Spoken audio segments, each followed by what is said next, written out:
첫 시간에 말씀드린 것처럼 이 십계명은 두 개의 돌판에 하나님께서 친히 손으로 새겨주신 계명이었습니다. 돌판에 새겨주셨지만 그것을 금으로 된 판에 니네가 다시 옮겨 써라 이렇게 주신 계명은 아니었고요. 그러니까 이스라엘의 백성들 그리고 오늘을 사는 우리 믿는 자들의 가슴에 새기고 그것을 가지고 삶으로 실천하라는 그런 계명들이었는데요. 이 첫 번째 계명인 너는 나 외에는 다른 신들을 내게 두지 말라, 이것과 마지막 계명, 오늘 이 마지막 계명, 내 이웃의 집을 탐내지 말라, 이 위아래로 두 계명이요 나머지 8개의 계명을 감싸는 그런 형태를 보여주고 있거든요. 그래서 이 10계명의 열쇠가 첫 번째 계명하고 마지막 계명 안에 들어있다라고 해도 이게 과언이 아닐 정도예요. 그러니까 첫 번째 계명에서 다른 신들을 두는 것과 10번째 계명에서 탐욕을 가지는 것은 그 마음의 동기를 문제 삼는다는 점에서 동일하다는 것을 알 수가 있습니다. 그러니까 생각해 보면 첫 번째 계명인 다른 신들을 내게 두지 말라. 근데 두 번째 계명 생각해 보세요. 우상을 만들지 말라고 그래요. 그러니까 뭔가 서로 이렇게 비슷하잖아요. 또 10번째 계명, 내 이웃의 집을 탐내지 말라. 이것하고 8번째 계명인 도둑질을 하지 말라. 이것하고 또 뭔가 통하는 것 같아요. 마음에 품고 있던 이 생각들이 행동으로 드러나면 두 번째 계명, 8번째 계명을 범하기 때문에 그런 것이죠. 그 우상을 쫓는 마음이 행동으로 나타나게 되면 어떻게 되겠어요? 우상을 또 만들겠죠. 탐욕이 행동으로 나타나게 되면 도둑질을 하게 되겠죠. 이러는 것입니다. 자, 오늘 본문 이런 관점을 한번 17절 말씀을 다시 한번 보겠는데요. 자, 17절 우리 한번 다시 읽겠습니다. 내 이웃의 집을 그의 아내나 남종이나 여종이나 소나 나귀를 탐내지 말라고 했죠. 혼자 읽을 걸 그랬네요. 여종이나 남종이나 소나 나귀, 그러니까 그 당시 이게 다 소유들이잖아요. 주인의 소유들. 어떻게 하라고 그래요? 탐내지 말라. 바로 이 탐심에 대한 문제.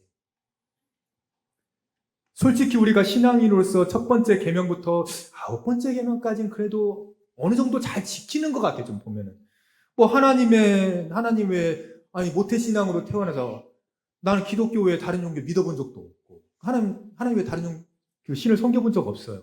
우상 숭배도 안 하고요. 어디 가서 뭐 하나님의 이름을 우리가 뭐 함부로 사용하나요? 안식일은 또 얼마나 성실하게 잘 지켜요. 부모도 공경하죠. 누구를 죽인 적은 당연히 없고 간통 이런 거는 우리하고는 상관이 없는 것 같아요. 도둑질 같은 절도행위 뭐 어렸을 때 수박서리하고 참외서리 한 게 전부지 뭐 그런 거 일부러 안 하잖아요.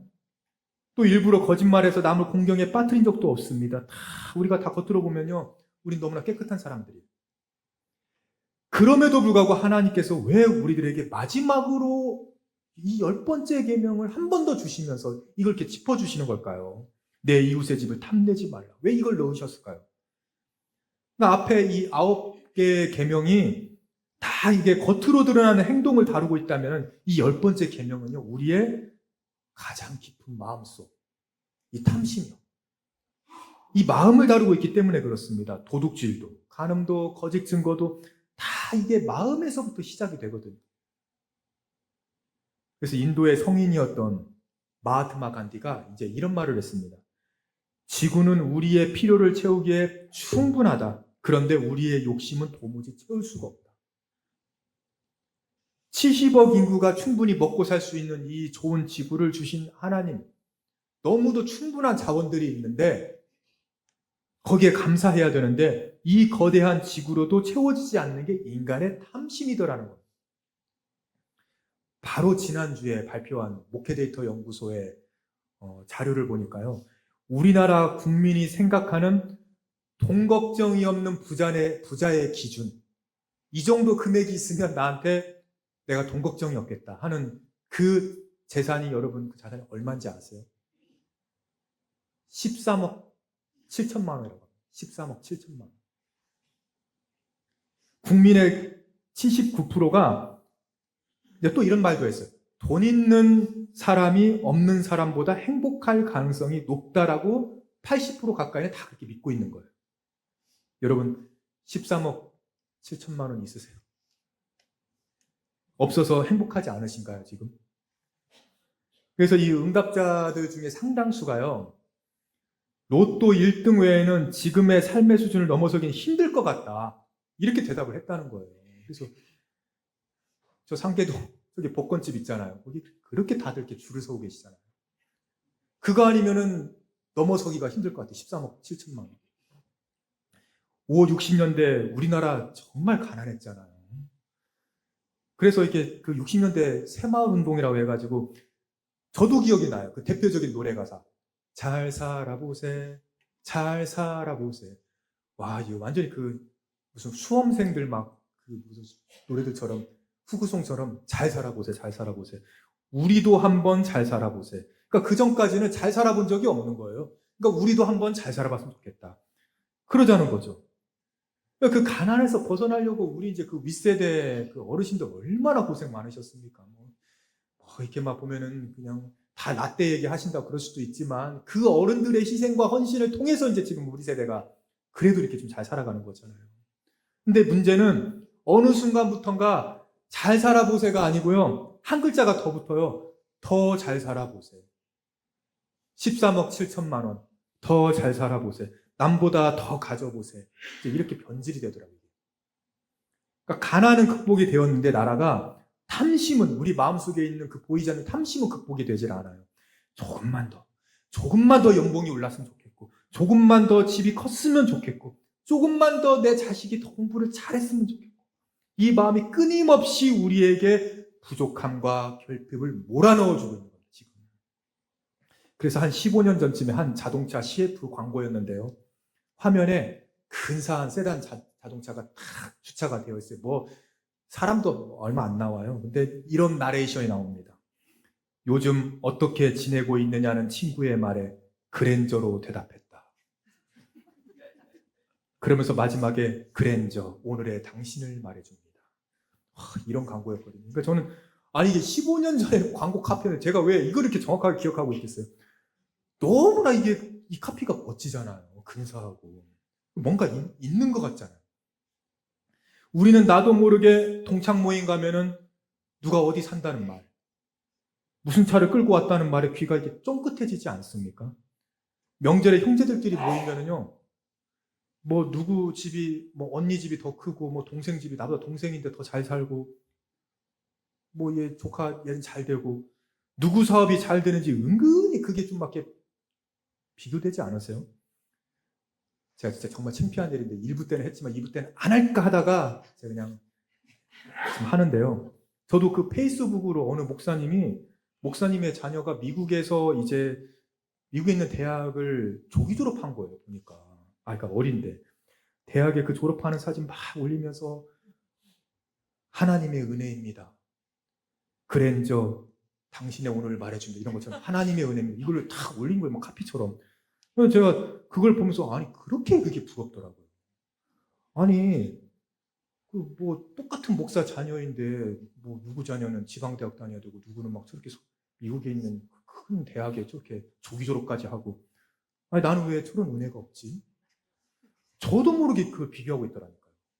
제가 당분간 그 SNS 끊었어요, 잠깐. 그분하고 인연을 끊으려다가, 그건 너무 내가 진짜 좀, 치졸한 것 같고, 유치한 것 같고, 잠깐 그냥 안 했습니다. 사랑하는 여러분, 무엇이 여러분들의 오늘을 말해주고 있습니까? 탐심은요, 이게 멀리 있는 게 아니에요. 명절에 그 밥상 앞에서, 동창 모임에서, 가족 단톡방에서, 저처럼 SNS에서 매일 경험하는 게 이게 탐심이에요. 사실 이 탐내다라고 번역이 된 히브리어가 하마드라는 말인데요. 이게 원래는 좋은 말이에요. 그러니까 아름답다, 사모하다, 기뻐하다 이런 뜻으로 이거는 이 단어 자체는 악한 뜻이 아닙니다. 그 화면에 있는 시편 19편 10절 말씀에 이렇게 나와요.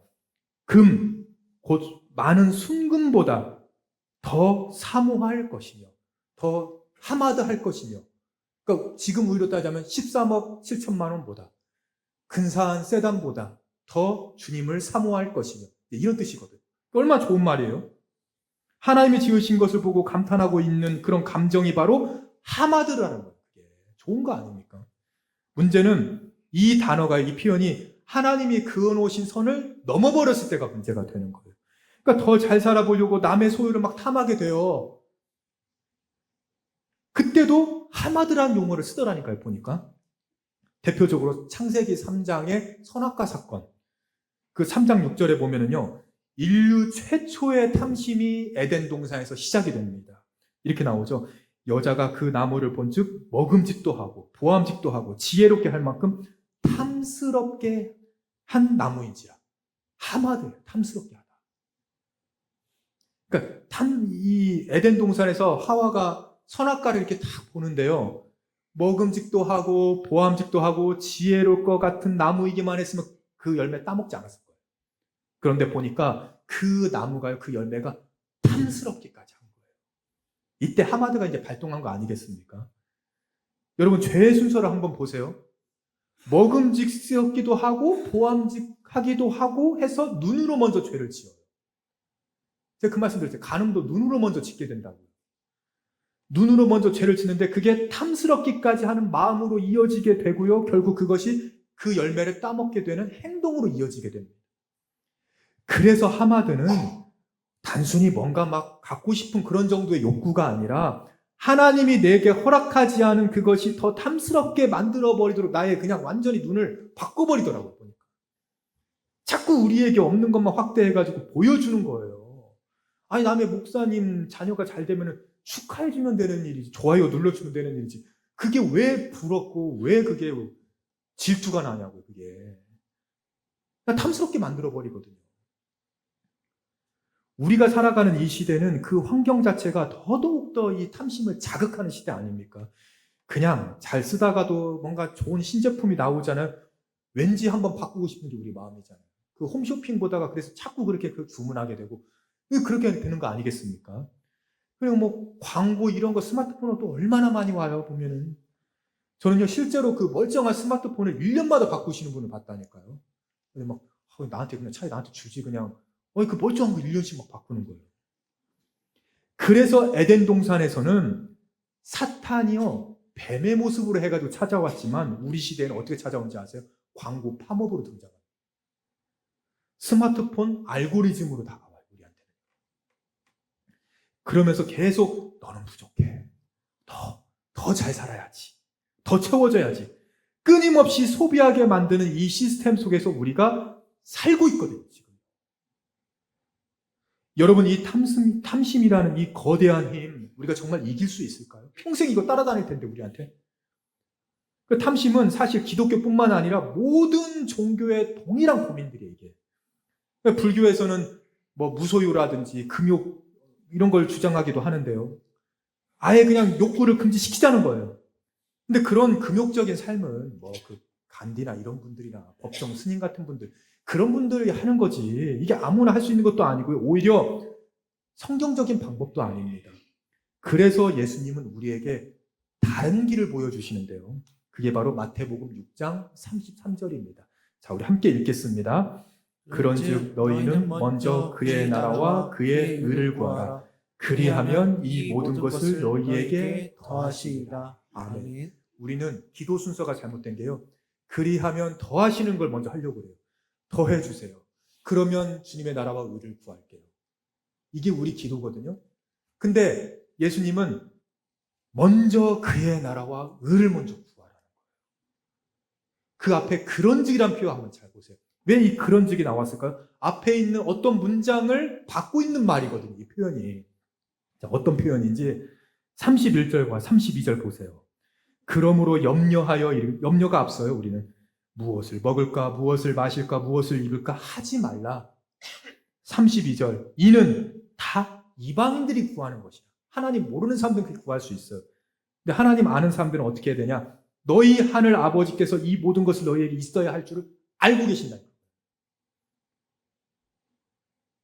그런즉 너희는 먼저 그의 나라와 의를 구하라는 거죠. 그래서 제가 설교 준비를 하는데 문득 이 말씀이 이제 생각이 났거든요. 그러면서 하나님께서 제 이 좁은 마음이요, 이 눈을 이렇게 좀 열어주시는 것 같아요.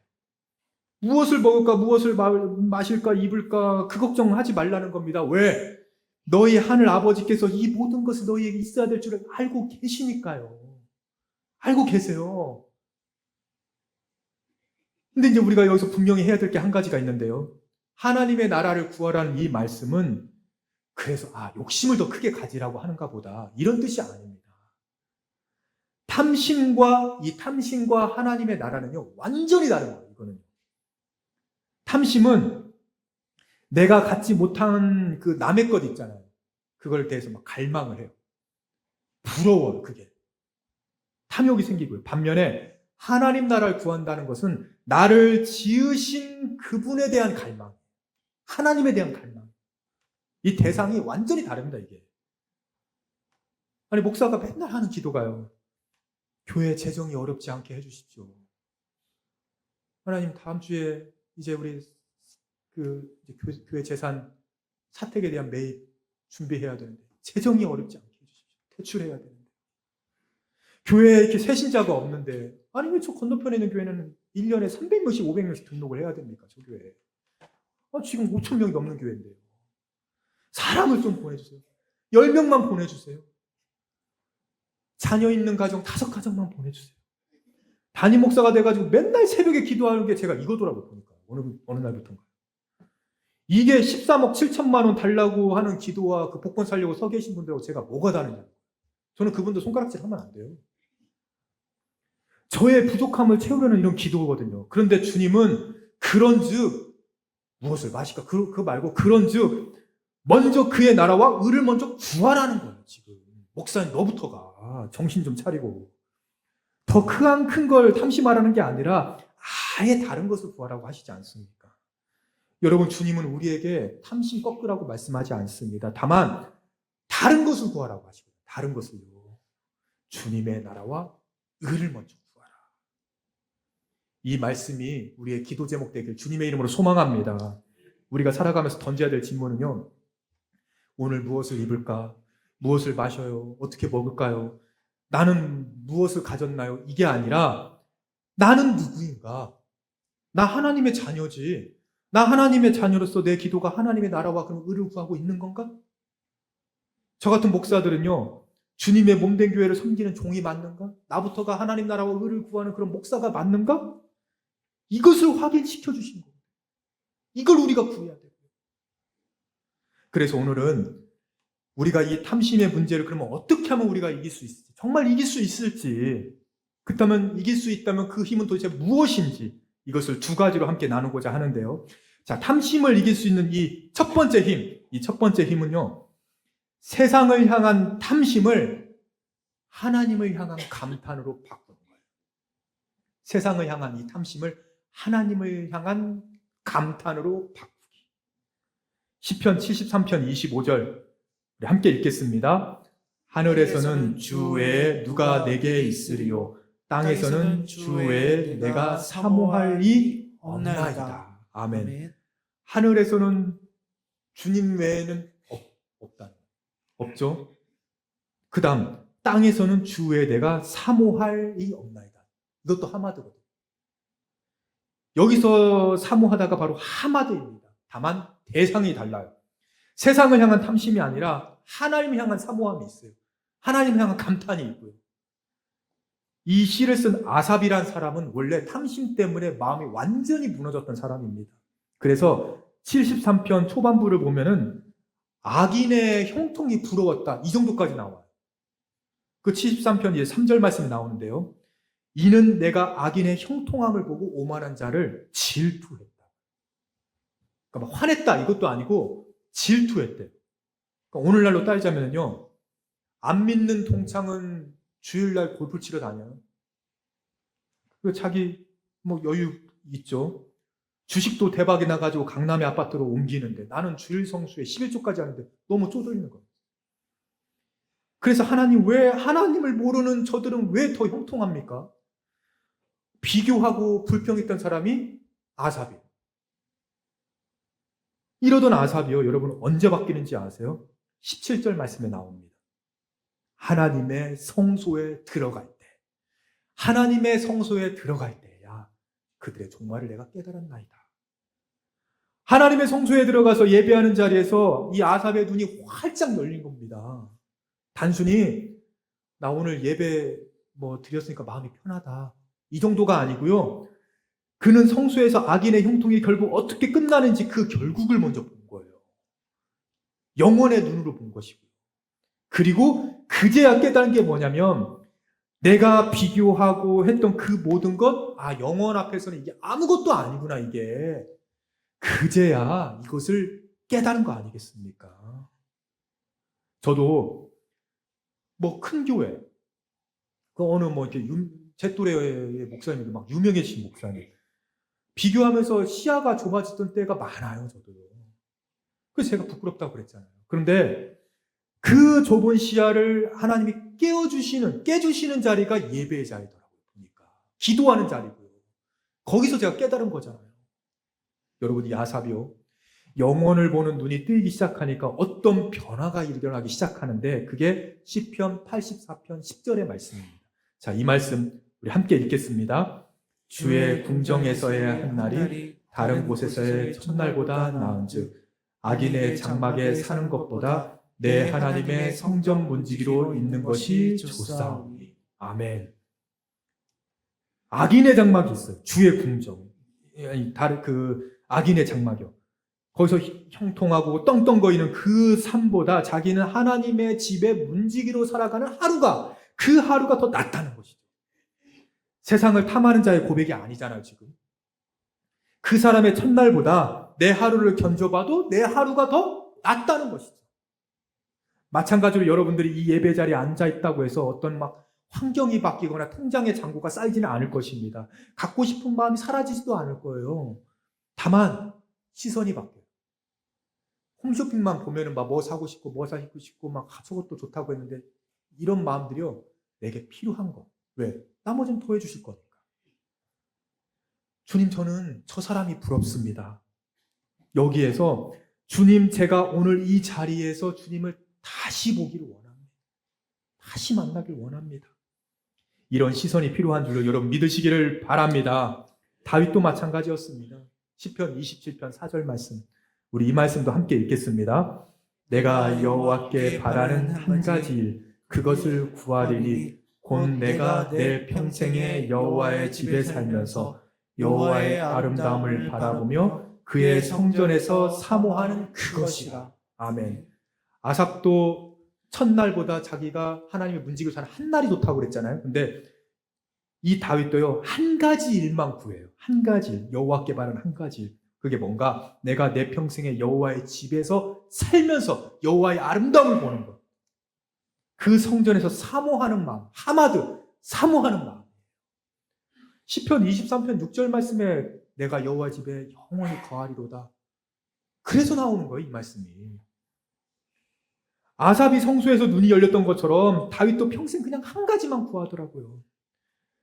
우리 살아가면서 소원 여러 가지 딸마다 주님 앞에 갖고 와서 더해 주실 거 갖고 오지만 몇 가지나 응답이 되셨어요. 근데 한 가지만 되면 되는 거 아닌가요? 우리 응답이 한 가지만 구해보자고요. 내가 여호와의 집에 살면서 주의 아름다움을 보며 감탄하기를 원합니다. 저는 이것만 있으면 됩니다. 하나님의 아름다움을 보면서 감탄하는 삶. 예배 자리에 와서 예배 내가 오늘 드렸어, 나 주일 성수했어 하고 도장 찍고 돌아가는 자리가 아니라 하나님의 성소에 들어갈 때 바뀌는 이 감탄, 이 예배의 능력, 이것을 우리가 구해야 된다는 것이죠. 마찬가지로 세상의 화려함에 눈이 멀어 있는 것이 아니고요. 오늘 여러분들이 이 예배 자리를 나설 때 여러분들 안에서 이 다윗의 고백이 터져나올 수 있기를 주님의 이름으로 소망합니다. 세상 사람들은 통장 잔고 보면서 감탄하겠죠. 그거 보면서 감탄하고 있을 때 우리는 나를 위해 일하시는 그 하나님의 아름다움을 보면서 한 번뿐인 인생인데 그 감탄하는 인생, 내가 하나님한테 어떻게 쓰임 받을지 기대하면서 꿈을 갖고 그렇게 살아가는 그런 인생 되시기를 주님의 이름으로 소망합니다. 자, 탐심을 극복하게 할 두 번째 힘. 두 번째 힘은요, 모든 것에 자족하는 비결을 배우는 거예요. 모든 것에 자족하는 비결을 배우기. 이제 배우기라고 말씀드렸죠. 왜 배우기인가? 우리가 잘 아는 이제 먼저 빌립보서 4장 13절 말씀을 좀 보셔야 됩니다. 자, 이 말씀 우리 함께 읽겠습니다. 내게 능력 주시는 자 안에서 내가 모든 것을 할 수 있느니라. 아멘. 이 말씀 얼마나 이게 좀 힘이 돼요. 아마 자기계발서 뭐 이렇게 성공한 사람들 강연 들어보면은요, 유튜브 강연 다 이 말 할 겁니다. 할 수 있습니다, 여러분도. 꿈을 가지세요. You can do it. 다 그럴 거 아니에요. 아마 이 바울의 고백을 싫어하는 분들 한 분도 안 계실 거예요. 그래서 개업 예배만 하면은 이거 액자로 해가지고 딱 걸어놓고 설교도 다 그걸로 하잖아요. 아, 능력 주시면 내 사업이 대박 나겠구나. 정말 이제는 뭐 성공하겠구나. 그러는 거 아니겠습니까? 문제는 이건 너무 좋은데요. 문제는 13절 이 한 구절만 좋아하는 거예요. 더 중요한 말씀은 그 앞에 있는 조건절입니다. 그런 적이 늘 있다고 그랬잖아요. 11절과 12절 보세요. 내가 궁핍함으로 말하는 것이 아니라 어떠한 형편에든지 나는 자족하기를 배웠노니.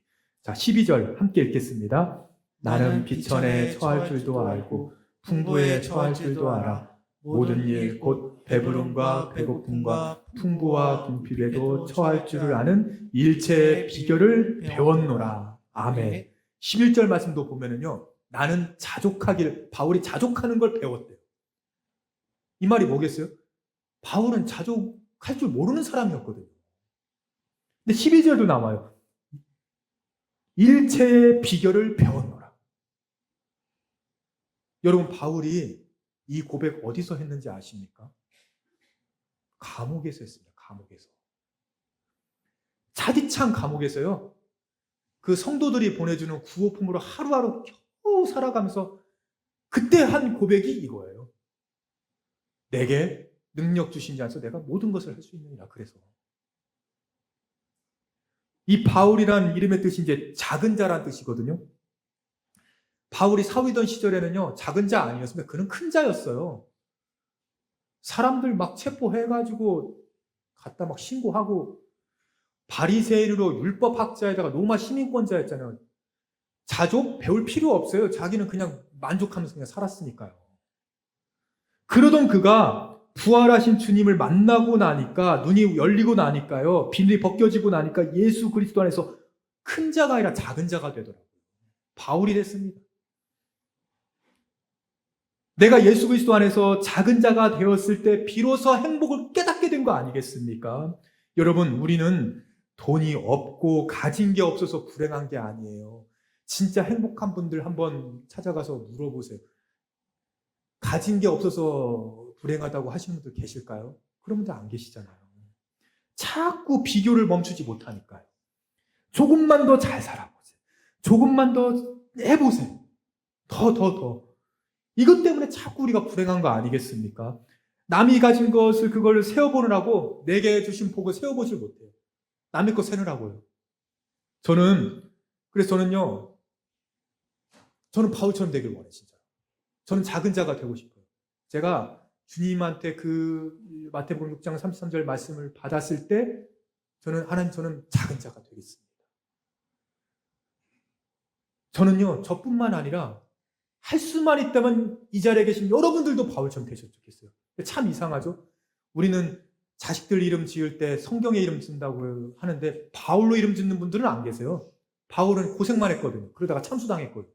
그의 인생 불행하다고 생각하니까. 그러니까 바울로는 안 져요. 다 요셉, 꿈이 있는 자가 되라. 다니엘, 형통한 자가 되라. 다 그렇게 이름을 짓죠.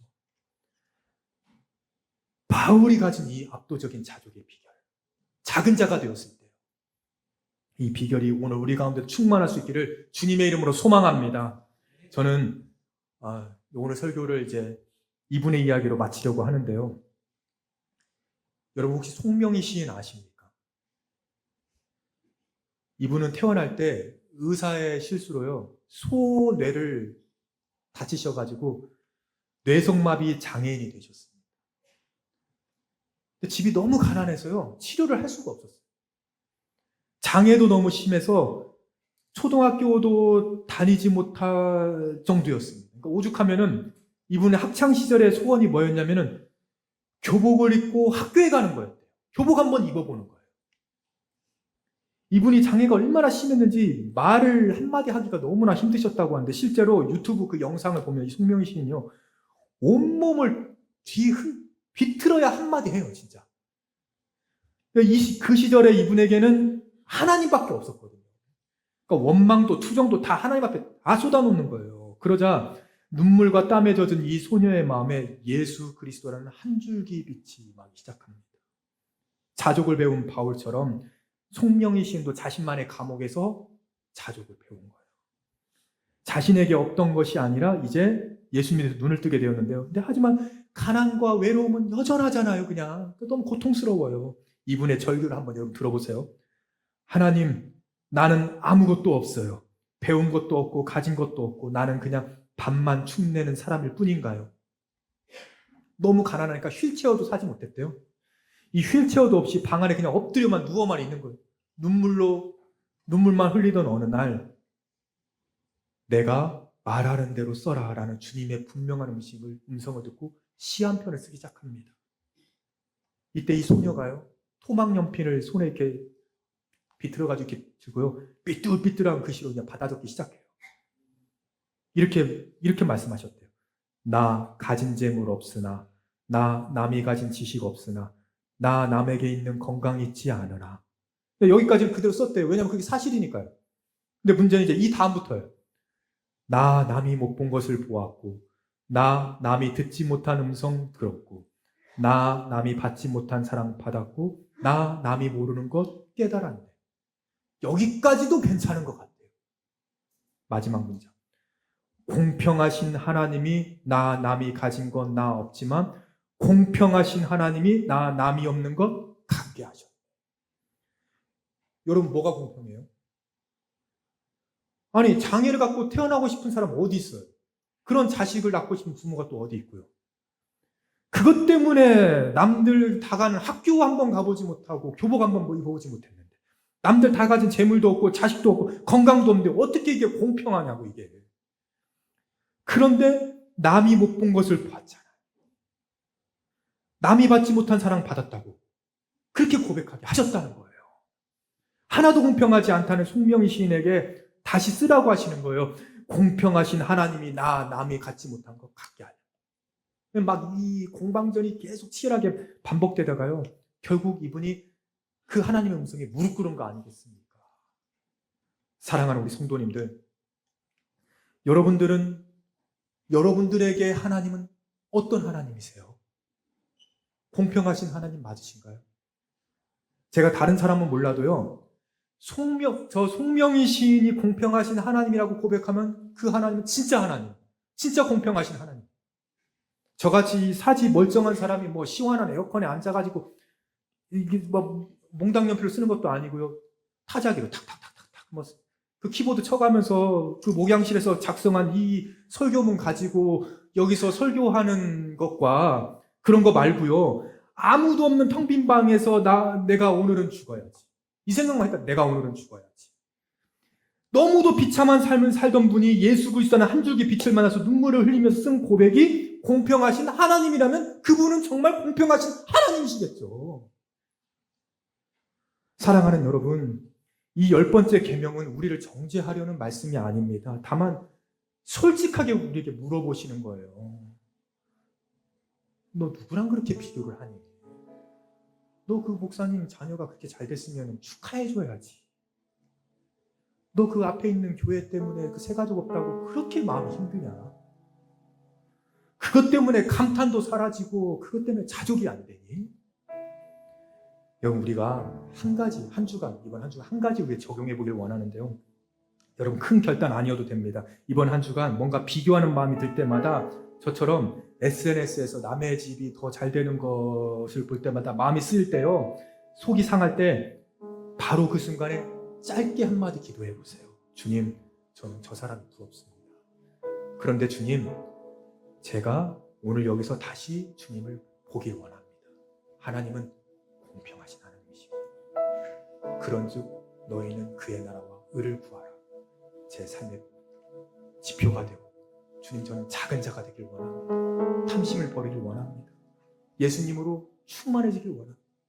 거창한 결심이 아니라 아삽처럼, 다윗처럼, 이 송명의 시인처럼 이 짧은 기도 한마디면 됩니다. 그 순간 바로 세상을 향한 탐심이 하나님을 향한 감탄으로 바뀌고 자족의 열매를 여러분들 삶 가운데 맺게 될 줄로 믿으시기를 바랍니다. 그런 자족하며 또 감탄하며 공평한 하나님을 찬양할 수 있는 저와 우리 성도님들 다 될 수 있기를 주님의 이름으로 축원합니다.